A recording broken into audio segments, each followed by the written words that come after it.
목선을 따라 흐르는 땀방울에 제식은 숨이 멎는 듯 했습니다. 복숭아빛 그녀의 볼과 입술에 자꾸 시선이 갔거든요. 하지만 이내 고개를 절레절레 흔들며 나 자신을 채찍질했죠. 자신이 왜 여기 왔는지 잊어버린 듯한 내 모습에 헛웃음이 나왔습니다. 안녕하세요. 바람에 실린 사연입니다. 구독과 좋아요, 알람 설정은 큰 힘이 됩니다. 쏟아지는 빗방울에 김제식은 잠시 걸음을 멈췄습니다. 56의 나이에 낡은 캐리어 하나만을 끌고 낯선 도시에 서 있다는 사실이 문득 현실감 없게 느껴졌어요. 강원도에서 15년간 운영하던 시멘트 회사가 부도나면서 모든 것이 무너졌습니다. 아내는 재산 분할 협의도 없이 떠났고 결국 이혼까지 했죠. 제식은 비를 피하려 작은 가게 처마 밑으로 들어섰습니다. 무작정 조치원으로 내려온 것은 고향으로 돌아갈 용기가 없었기 때문이었어요. 이곳은 그가 고등학교를 다녔던 곳이었죠. 어쩌면 유일하게 그에게 남은 도피처였는지도 모릅니다. 여기가 많이 변했네. 제식은 중얼거리며 주변을 둘러보았어요. 30년이 넘는 세월 동안 조치원은 많이 달라져 있었습니다. 예전에 친구들과 놀던 공터에는 커다란 아파트가 들어서 있었고 등하교 때 지나던 작은 시장은 찾아볼 수 없었어요. 제식은 한숨을 내쉬며 다시 걸음을 옮겼습니다. 비가 더 세차게 내리기 시작했어요. 좁은 골목길로 접어들자 문득 익숙한 향기가 코끝을 스쳤습니다. 복숭아 꽃 향기였어요. 제식은 무의식적으로 발걸음을 멈추고 향기가 나는 쪽을 바라보았습니다. 작은 2층짜리 단독주택 마당에 복숭아나무 한 그루가 서 있었어요. 분홍빛 꽃이 흩날리고 있었습니다. 저 집인가?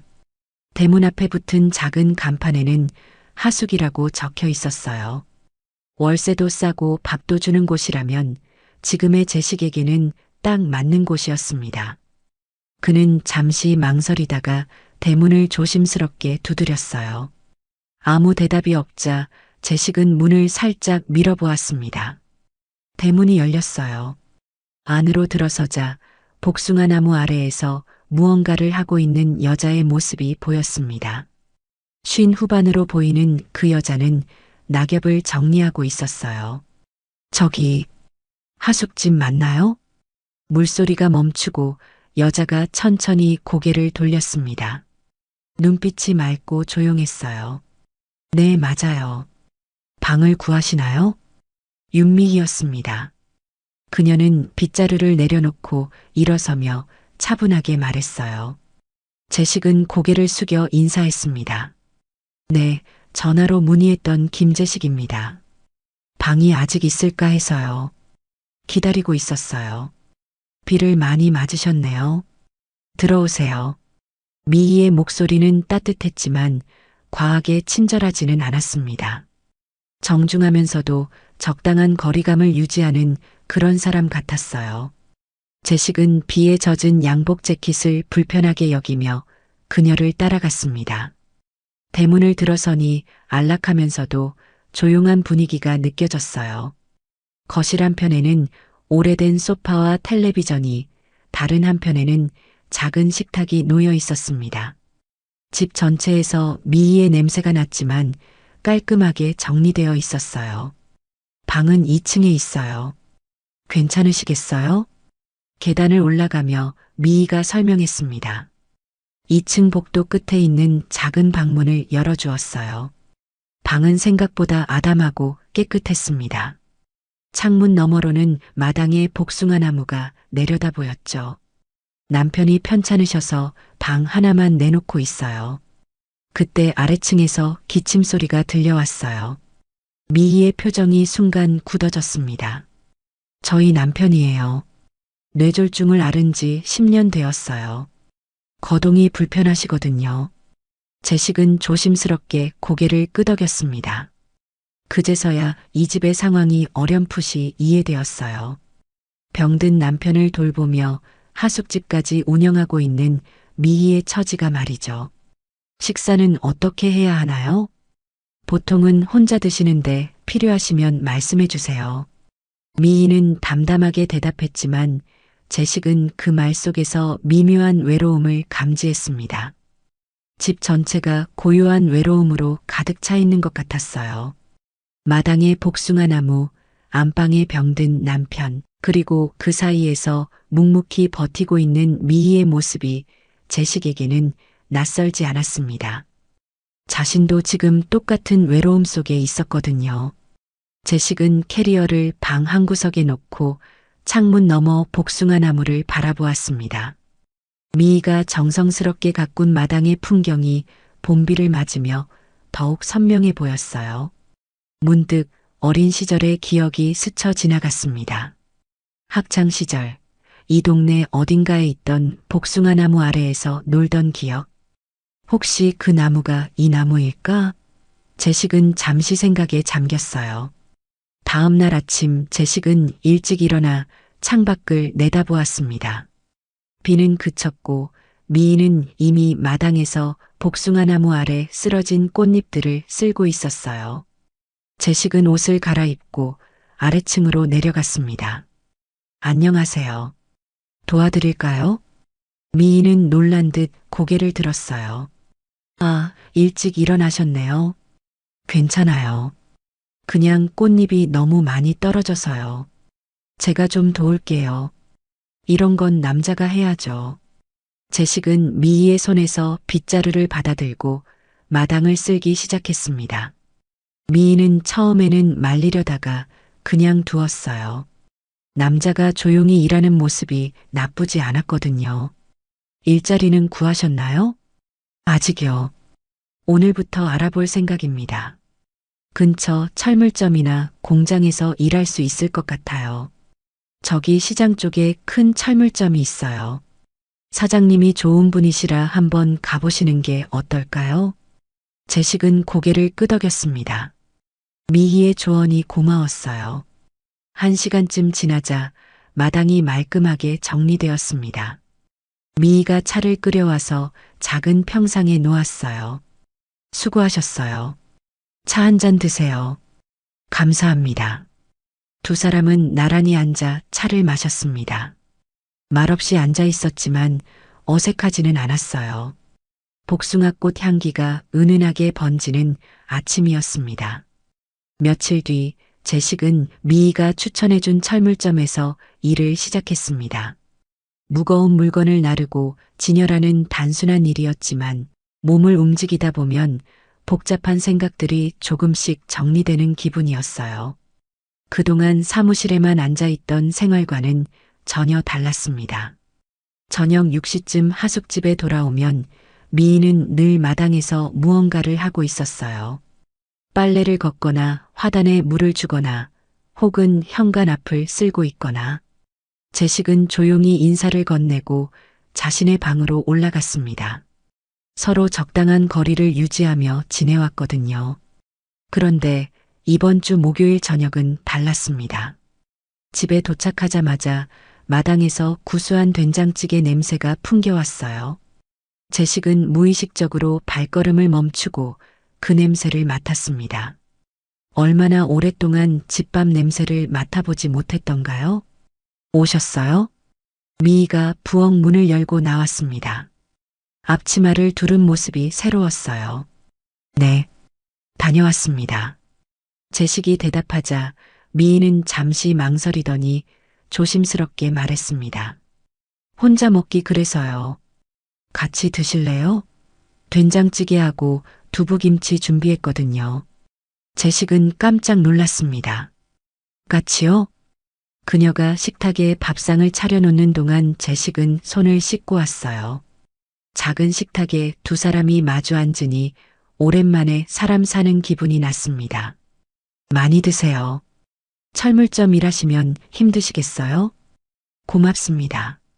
제식이 된장찌개를 한 숟가락 떠서 입에 넣자 눈시울이 붉어졌습니다. 단순히 맛있어서가 아니었어요. 누군가 자신을 위해 정성스럽게 끓여준 국물이라는 사실이 가슴을 먹하게 만들었거든요. 오랜만에 집밥 먹는 기분이에요. 제식의 말에 미희도 젓가락질을 멈추고 그를 바라보았습니다. 저도 누군가와 함께 밥 먹는 게 오랜만이에요. 남편은 죽 위주로 드시거든요. 두 사람은 자연스럽게 서로의 이야기를 나누기 시작했습니다. 제식은 강원도에서의 사업 실패와 이혼 과정을 담담하게 털어놓았어요. 미희는 남편의 병간호를 하며 지내온 10년의 세월에 대해 조용히 말했습니다. 힘드시겠어요? 익숙해졌어요. 그런데 가끔은 말동무라도 있으면 좋겠다는 생각을 하거든요. 미희의 말에는 깊은 외로움이 배어 있었습니다. 제식도 그 마음을 충분히 이해할 수 있었어요. 혼자 견뎌온 시간들이 얼마나 길고 무거웠을지 말이죠. 제가 도울 일이 있으면 언제든 말씀해 주세요. 고마워요. 마음만으로도 충분해요. 밥을 다 먹고 나서도 두 사람은 식탁에 앉아 차를 마셨습니다. 별다른 대화는 없었지만 어색하지 않았어요. 오히려 편안한 침묵이 흘렀습니다. 제식은 오랜만에 마음이 따뜻해지는 걸 느꼈고 미희도 혼자 먹던 저녁 식사가 이렇게 정겨울 수 있다는 걸 새삼 깨달았습니다. 그날 밤 제식은 방에 누워 창밖을 바라보았습니다. 아래층에서는 미희가 남편을 돌보는 소리가 희미하게 들려왔어요. 약 주는 소리, 조용한 대화 소리. 제식은 그 소리들을 들으며 이 집의 일상이 어떤 것인지 조금씩 이해하게 되었습니다. 일요일 아침이었어요. 제식은 평소보다 일찍 잠에서 깼습니다. 철물점이 쉬는 날이라 할 일이 없었지만 잠이 오지 않았거든요.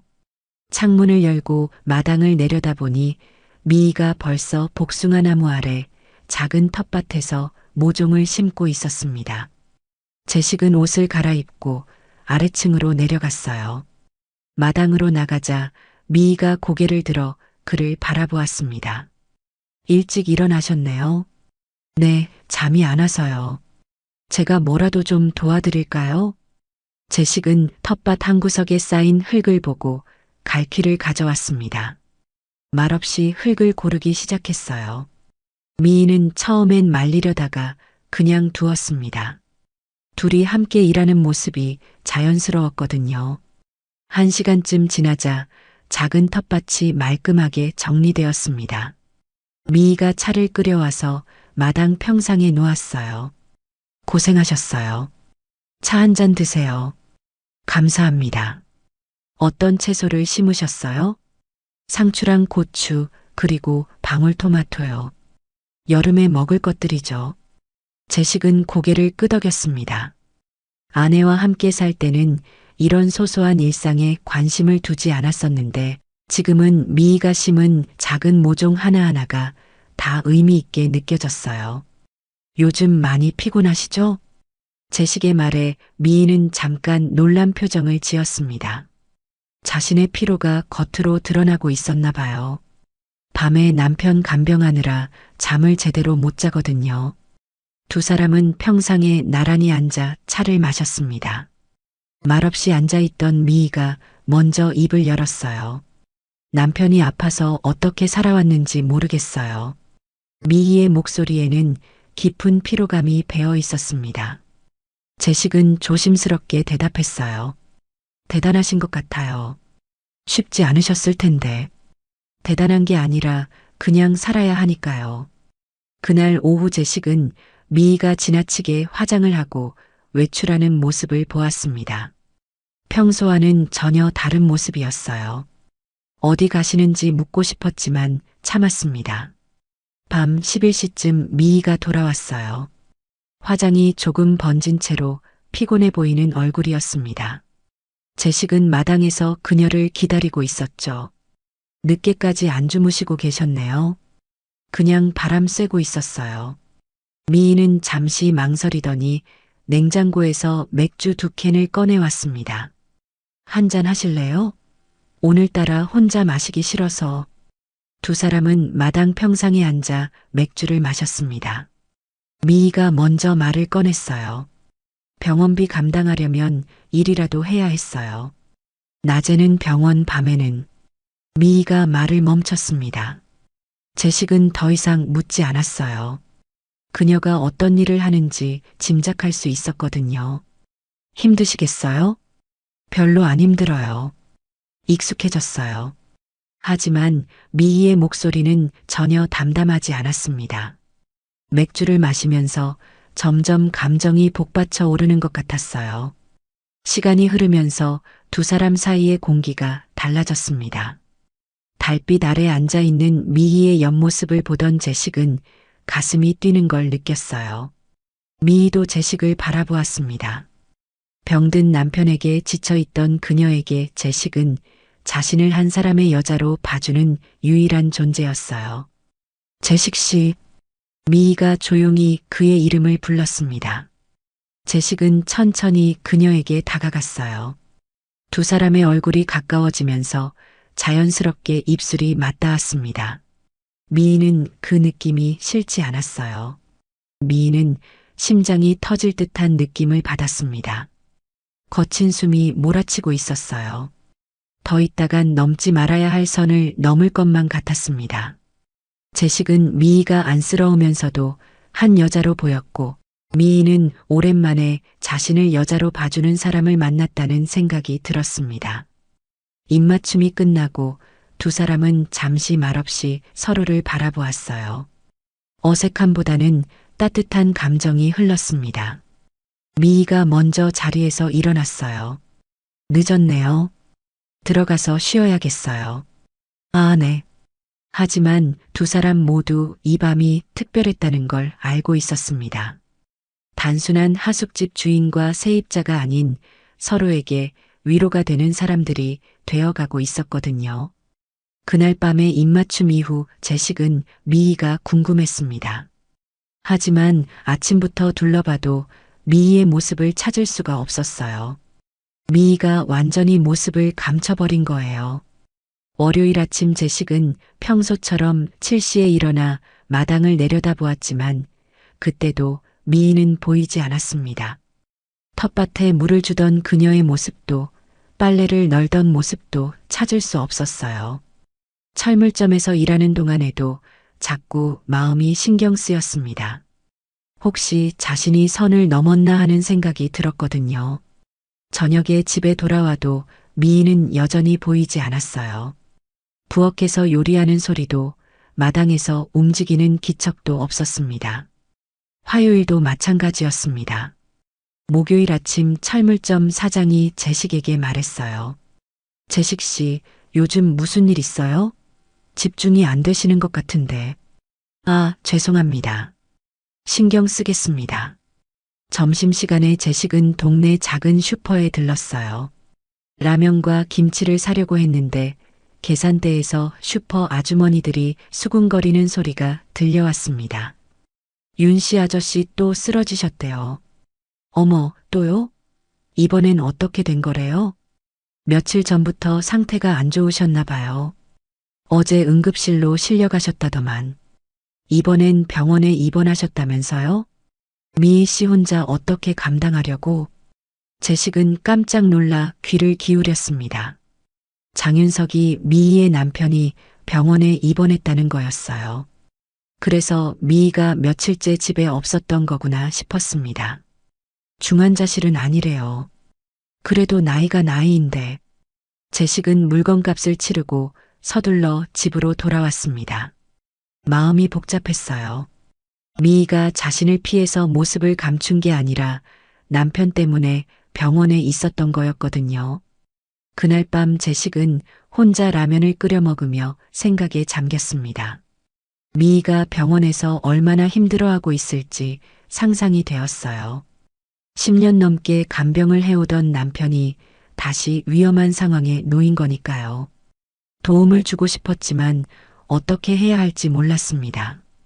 병원이 어딘지도 모르고 설사 안다 해도 갑자기 나타나는 게 적절할지 확신이 서지 않았거든요. 그저 집에서 미희가 돌아오기를 기다리는 수밖에 없었어요. 금요일 저녁 제식은 마당 텃밭에 물을 주었습니다. 미희가 정성스럽게 심은 모종들이 며칠 동안 물을 못 받아 시들어가고 있었거든요. 물을 주면서 제식은 미희가 이 작은 텃밭을 얼마나 아끼는지 새삼 느꼈어요. 미희 씨, 빨리 돌아와요. 제식은 혼잣말을 중얼거렸습니다. 며칠 만에 이 집이 얼마나 적막한지 깨달았거든요. 미희가 있을 때는 몰랐는데 그녀가 없으니 집 전체가 생기를 잃은 것 같았습니다. 그날 밤도 제식은 방에서 창밖을 바라보며 잠들었어요. 미희가 언제 돌아올지, 남편의 상태는 어떤지, 그리고 돌아오면 자신을 어떻게 대할지 여러 생각들이 머릿속을 맴돌았습니다. 일요일 오후쯤이었어요. 제식은 현관문이 열리는 소리를 들었습니다.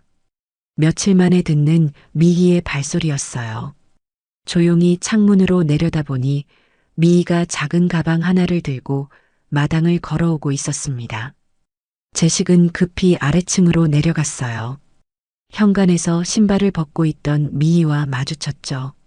며칠 보지 못한 그녀의 모습은 충격적이었어요. 살이 많이 빠져서 얼굴이 더 작아져 보였고 눈밑은 깊게 패여 있었습니다.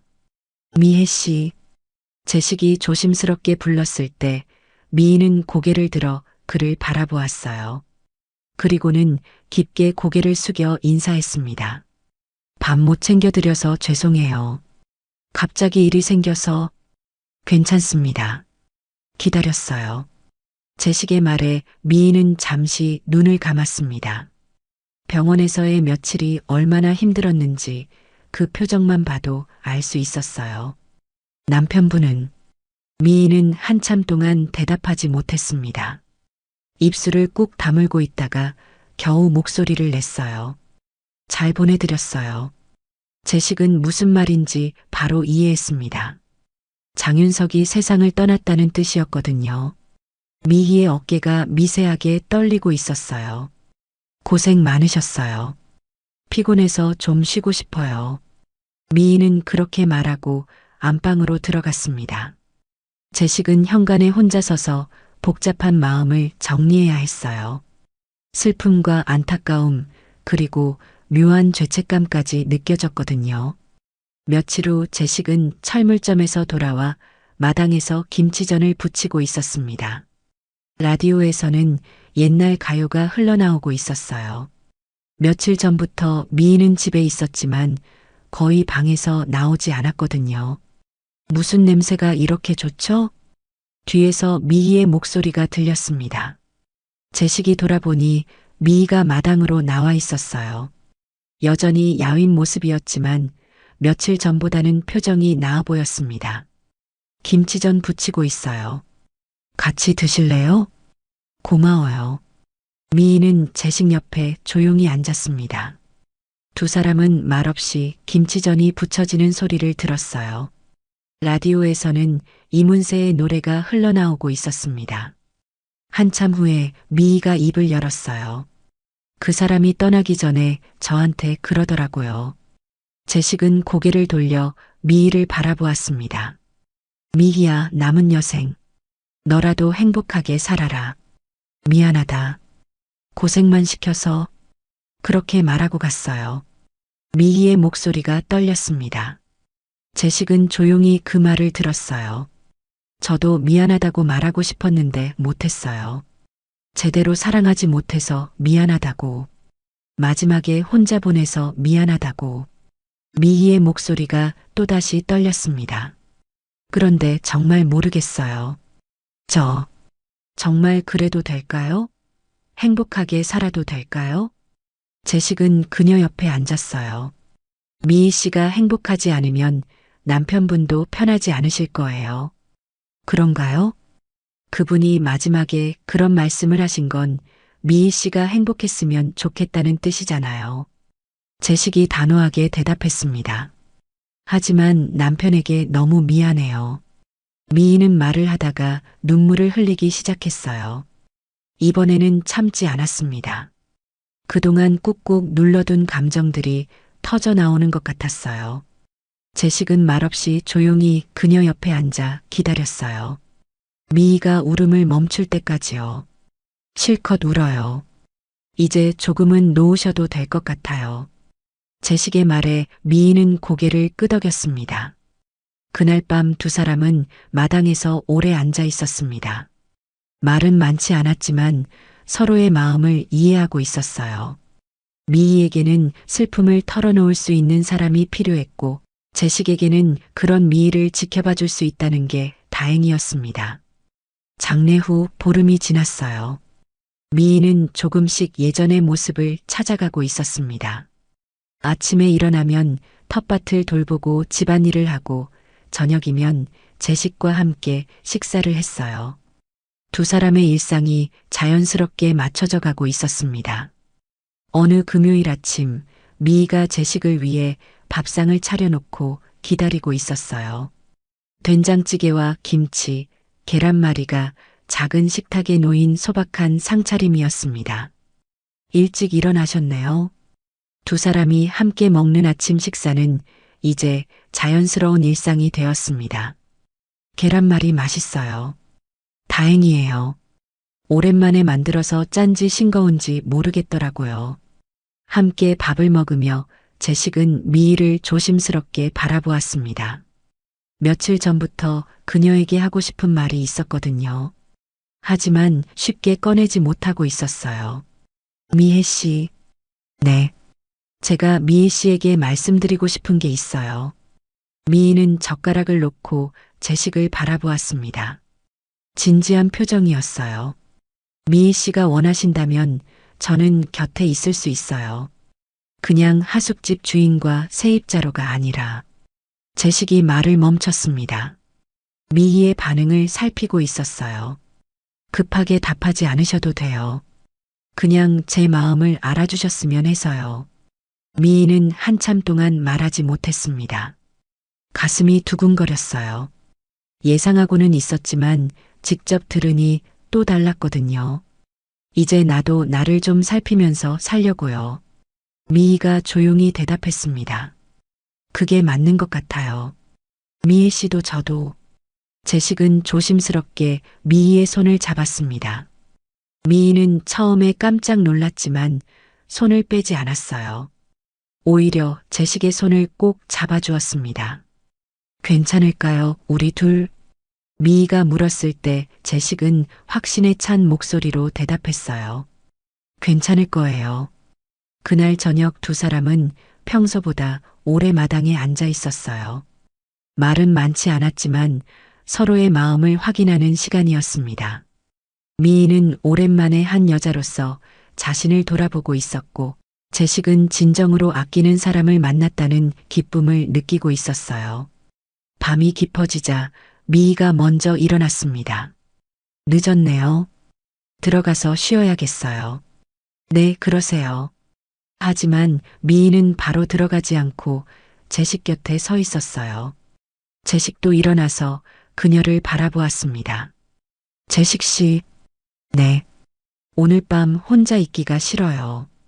미희의 말에 제식은 가슴이 뛰었습니다. 그녀의 손을 잡고 조용히 말했어요. 저도요. 그날 밤 두 사람은 처음으로 함께 시간을 보냈습니다. 외롭던 마음을 제식의 묵직한 침묵과 따뜻함으로 위로받았어요. 미희에게는 오랜만에 한 여자로서 자신을 느낄 수 있는 시간이었고 제식에게는 진정으로 사랑하는 사람과 함께하는 소중한 순간이었습니다. 새벽이 되어서야 두 사람은 서로를 안고 잠들었어요. 오랜 시간 혼자 견뎌온 외로움이 따뜻한 체온으로 녹아내리는 밤이었습니다. 미희는 제식의 품에서 처음으로 마음 편히 잠들 수 있었고 제식은 자신이 정말로 필요한 사람이 되었다는 걸 느꼈어요. 그날 밤은 두 사람 모두에게 새로운 시작이었습니다. 각자의 아픔을 간직한 채로 하지만 서로에게 위로가 되어주는 사람들로 다시 태어나는 밤이었어요. 봄이 깊어가는 5월 중순이었습니다. 마당의 복숭아 나무는 이제 연두색 잎이 무성해지고 작은 복숭아 열매들이 맺히기 시작했어요. 텃밭에는 미희가 심은 작은 모종들이 푸르게 자라고 있었습니다. 제식과 미희는 손을 맞춰 마당을 다시 정리했어요. 미 혼자서는 벅찼던 일들을 제식이 자연스럽게 도우면서 집안일도 한결 수월해졌습니다. 아침이면 미희가 밥상을 차리고 제식은 마당을 쓸거나 무거운 일들을 도왔어요. 저녁에는 함께 텔레비전을 보거나 마당에 앉아 차를 마시며 하루를 마무리했습니다. 두 사람만의 자연스러운 리듬이 만들어졌어요. 오늘 장 보러 가실 거예요? 토요일 아침 제식이 물었습니다. 미희는 고개를 끄덕였어요. 네. 식료품이 좀 떨어져서요. 같이 가실래요? 물론이죠. 제가 무거운 것 들어드릴게요. 두 사람은 함께 시장에 나갔습니다. 제식은 미희가 고르는 채소와 과일을 묵묵히 들어주었어요. 시장 구경을 하며 자연스럽게 대화를 나누었습니다. 저 복숭아가 탐스럽네요. 우리 집 복숭아도 곧 익을 거예요. 작지만 맛은 더 좋을 거예요. 맞아요. 집에서 키운 과일이 제일 맛있죠. 두 사람은 장을 본 후 집으로 돌아오는 길에 작은 공원에 들렀어요. 벤치에 앉아 잠시 쉬어가기로 했습니다. 제식 씨, 네. 가끔은 이렇게 밖에 나오니 좋네요. 10년 동안 집에만 있었던 것 같아요. 앞으로는 더 자주 나와도 될 것 같아요. 미희 씨가 원하신다면 함께 여행도 갈 수 있고요. 미희는 수줍게 웃었습니다. 자신의 삶에 새로운 가능성이 열리고 있다는 사실이 설레었어요. 정말요? 어디로 가고 싶으세요? 바다가 보고 싶어요. 미희 씨는요? 저도 바다요. 그리고 높은 산도 좋겠어요. 남편이 아프기 전에 한번 가보려고 했는데 못 갔거든요. 그럼 다음 달에 강원도로 가볼까요? 제가 거기 좀 아는 곳이 있어요. 좋아요. 두 사람은 서로를 바라보며 웃었습니다. 미래를 함께 계획한다는 건 이렇게 설레는 일이구나 싶었어요. 집으로 돌아온 후 미희는 부엌에서 저녁 준비를 했고 제식은 텃밭에 물을 주었습니다. 각자 할 일을 하면서도 서로를 느낄 수 있었어요. 그렇게 평화로운 시간이 흘렀습니다. 밤이 되자 두 사람은 마당에 앉아 별을 보았습니다. 복숭아 나무 너머로 쏟아지는 별빛이 아름다웠어요. 어릴 때 저 나무 아래에서 놀았던 것 같아요. 제식이 문득 말했습니다. 네, 정말요? 고등학교 때 이 동네에 살았거든요. 그때 이 집 근처에 복숭아 나무가 있었어요. 친구들과 놀던 기억이 나요. 그럼 이 나무가 그 나무일 수도 있겠네요. 남편이 이 집을 살 때 이미 나무는 있었다고 했거든요. 그런 인연이 있었네요. 미희는 제식의 손을 잡았습니다. 따뜻한 온기가 전해졌어요. 인연이란 게 참 신기해요. 이렇게 돌고 돌아 다시 만나다니. 제식은 미희의 손을 꼭 쥐었습니다. 어쩌면 그들의 만남은 우연이 아닌 필연이었는지도 모릅니다. 각자의 상처를 안고 살아오다가 서로에게 위로가 되는 사람으로 다시 만난 것처럼요. 미혜 씨, 네, 행복하세요? 미희는 잠시 생각에 잠겼다가 고개를 끄덕였습니다. 네, 행복해요. 제식 씨는요? 저도요. 이렇게 늦게 찾은 행복이지만 정말 소중해요. 두 사람은 서로를 바라보며 미소 지었습니다. 미희는 제식의 어깨에 기대어 밤하늘을 올려다보았어요. 그녀의 얼굴에 평화로운 미소가 번졌습니다. 이제 괜찮을 것 같아요. 우리 함께. 제식은 미희의 말에 고개를 끄덕였습니다. 이제 두 사람은 혼자가 아니었습니다. 서로에게 기대어 남은 인생을 걸어갈 수 있었어요. 마당의 복숭아 나무는 조용히 그들을 지켜보고 있었습니다. 봄바람에 작은 복숭아 열매들이 살랑거렸어요. 제식과 미희는 그 아래에서 새로운 계절을 기다리고 있었습니다. 56 남자와 59 여자. 각자의 상처를 간직한 채 늦게 만난 인연으로 시작하는 두 사람. 여러분이라면 이렇게 늦게라도 시작하게 된 인연에 대해 어떻게 생각하시나요? 여러분의 생각을 댓글로 남겨주세요.